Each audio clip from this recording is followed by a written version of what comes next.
In the heart of Paris, where the sun-dappled streets echo with the hum of the city's timeless charm, a man named Luc had earned an unexpected place in the city's lore.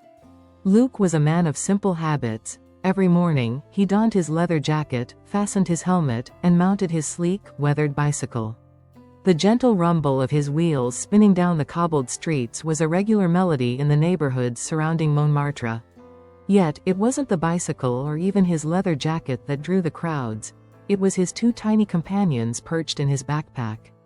Luc's bicycle wasn't just any bike. It was a custom-made, hand-painted masterpiece, sleek and functional, with subtle hints of vibrant color splashed across its frame. But more than the bike itself, it was the sight of Luc's loyal Chihuahuas, Coco and Pablo, that made him a legend. The two pint-sized dogs, wrapped snugly in the cozy folds of Luc's specially designed backpack, had become Parisian icons in their own right. Each morning, Coco and Pablo would wiggle and bark in delight as Luc secured their tiny harnesses before hopping onto the bike. It was their favorite time of the day. As soon as Luc's feet hit the pedals, they would snuggle into the backpack, their eyes bright with excitement. Paris, with its grand avenues, charming alleys, and iconic landmarks, was their playground. It wasn't just the dogs' charming faces or their amusing little outfits that brought joy to people. It was the sense of freedom and delight that Luc and his dogs brought with them wherever they went. Passers-by would often stop in their tracks when they saw the trio whiz by, the dogs' ears flapping in the wind, their little tails wagging like metronomes of happiness. And every time Luc rode past a cafe, a market stall, or a small boutique, something magical would happen. People, whether they were locals or tourists, would light up with smiles. Their day, seemingly ordinary, would become just a bit brighter. Little children would wave frantically, pointing with delight at the trio. Even grumpy old Parisians, known for their sharp tongues and skeptical eyes, would crack a smile at the sight of the odd but endearing pair. It had all started when Luc first moved to Paris years ago. A young artist seeking inspiration in the City of Lights, he lived in a small flat in the 11th arrondissement. His life was filled with sketchbooks and paintbrushes, but something was missing. Luc's loneliness began to grow as he spent his days in quiet contemplation, sketching the scenes of Paris but never truly connecting with the world around him. That was until one fateful morning when he found a pair of Chihuahuas abandoned near a park. They were huddled together, shivering in the cool morning air, their eyes wide with fear. Luc, with his big heart and his love for animals, couldn't leave them there. He gently approached them, offering a hand, and before long, the two Chihuahuas, whom he named Coco and Pablo, had nestled into his arms as though they had always known him. The bond was immediate. Coco, a feisty little dog with a patch over one eye, and Pablo, the more reserved one with a white blaze on his chest, quickly became the closest thing Luc had to family in Paris. As the days passed, Luc realized that having these two tiny dogs at his side made the city feel more like home. He began to take them everywhere, to the cafes, on walks through the gardens, and yes, even on bike rides. But what started as an innocent exploration soon became a ritual. Every morning, Luc would strap Coco and Pablo into their backpack, zip them up snugly, and ride through the streets of Paris. The dog's infectious joy quickly became a beacon of happiness for anyone who crossed their path. And as the days turned into months, Luc and his biking dogs developed a reputation. They were more than just a quirky sight. They were a symbol of joy, of spontaneity, of living in the moment. People began to expect them. It wasn't unusual to see a cafe go silent as Luc zipped by, the dogs' tails wagging, their little faces beaming with exuberance. And if the weather was right, the duo would even take a detour to the Seine, where the breeze off the water would ruffle their fur, and the golden sunlight would bounce off the waves. Sometimes Luc would stop, sit on a bench, and share a pastry with Coco and Pablo, basking in the warmth of the moment, knowing he was part of something special. However, not everything was as simple as it appeared. One afternoon, as Luc pedaled down the Champs-Élysées, something unusual happened. It was a day like any other, or so it seemed. As Luc maneuvered around a corner, a sudden flash of bright lights caught his attention. It wasn't a camera, it was a large black car, pulling to a halt just inches from his bike. Luc swerved to avoid it, but something about the car, something about the unexpected interruption, didn't sit right with him. The door to the car swung open, and a man in a dark suit stepped out. His face was stern, his eyes sharp as he looked directly at Luke. For a moment, Luke thought he was in trouble, maybe for something as trivial as riding his bike with 2 dogs in his backpack. But what the man said next would change Luke's life forever. "I need to talk to you," the man said, his voice cold but laced with urgency. Luke, ever the polite Parisian, raised an eyebrow. "About what?" The man took a step closer, his gaze flicking to Coco and Pablo. "You're not just any biker with dogs, are you?" Luke felt a chill run down his spine. He didn't know what the man meant, but something told him this was the beginning of a story far more intricate than he had imagined. And so, Luke and his beloved Chihuahuas found themselves on the brink of an adventure they never could have predicted. Luke stood frozen in the middle of the Champs-Élysées, the sound of his bike's tires humming against the cobblestones now drowned out by the strange man's words. Coco and Pablo, as usual, didn't seem to notice the tension in the air. They were busy wriggling their little bodies, trying to peek out from the sides of the backpack to catch sight of whatever new excitement the world had to offer. But Luke, his curiosity piqued, couldn't tear his eyes away from the man. "Who are you?" Luke asked, his voice calm despite the unnerving presence of the stranger. His fingers, however, tightened around the handlebars of his bike. The man in the suit didn't smile. His face remained impassive, his cold eyes scanning Luke as though weighing him up. He reached into his coat pocket and pulled out a small, square card. He handed it to Luke, who, after a moment's hesitation, took it. The card was a strange shade of black, almost matte, and embossed with silver lettering that read, "LM Consulting, Investigative Services." Luke raised an eyebrow, flipping the card over, but there was no additional information, just a blank surface, giving nothing away. The man watched him, his gaze unwavering. "I know what you're doing here," the man continued, his voice low and serious. "You and your dogs. You're more than just a cute little side act. You've caught attention, and I think it's time you knew why." Luke frowned, suddenly on edge. His life in Paris had always been simple. He was an artist, a lover of bikes and dogs, and his mornings consisted of bringing joy to the streets. This was a far cry from any of the quiet, reflective days he had spent sketching in his apartment. The man seemed to sense Luke's confusion, and he sighed. "Look, I know this all sounds cryptic, but there's something you need to understand. Coco and Pablo are not ordinary dogs. They're part of something bigger. Something I think you're beginning to notice yourself." Luke's mind raced, his pulse quickening. "What do you mean?" "They're just my pets. They're just dogs." The man shook his head slowly. "They're not just dogs. They've been marked for something. Someone's watching them, and by extension, you. People in powerful places. And if you keep going like you are, on that bike of yours, you're going to find yourself caught in something you don't fully understand."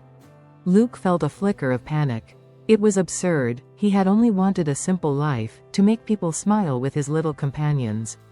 What could he possibly be a part of that would interest anyone, let alone someone in a suit who looked like he belonged to some covert organization? "I don't understand," Luke said, his voice betraying a hint of frustration. "What's so special about them?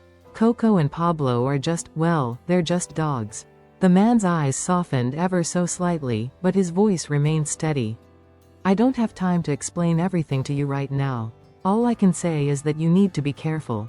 There are people who have been tracking your movements, watching the way you interact with Coco and Pablo. There's a network, a group with resources far beyond what you can imagine, and they're taking a particular interest in you." Before Luke could process what he was hearing, the man in the suit took a step back, looking over his shoulder as if scanning the street for danger. The man's expression tightened, and for the first time, Luke noticed the faintest hint of fear in his eyes. "You need to stop riding around with them. For your own safety," the man said quickly, his voice growing more urgent. Luke opened his mouth to respond, but the man raised his hand to silence him. "Just think about it. You're not in this alone. But you will be if you don't listen." The man glanced once more down the street, then turned, walking swiftly back to the black car from which he had emerged. Without a word, the car door slammed shut, and the vehicle drove off, disappearing into the Parisian traffic as though it had never been there at all. Luke was left standing in the middle of the street, staring after the car with a mixture of confusion, doubt, and growing concern.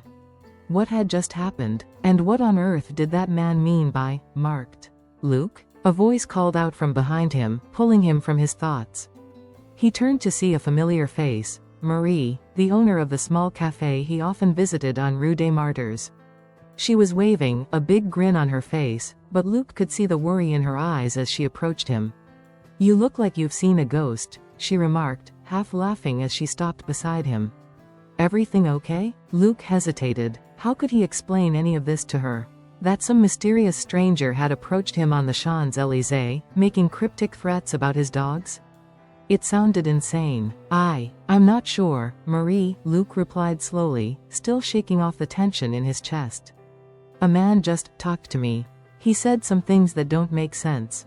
Marie raised an eyebrow. "What kind of things?" Luke glanced down at Coco and Pablo, who had now popped their heads out of the top of the backpack, their faces cheerful and unbothered by the strange encounter. It seemed impossible that these little dogs, who loved nothing more than chasing after pigeons or taking naps in the sun, could be anything other than adorable, innocent creatures.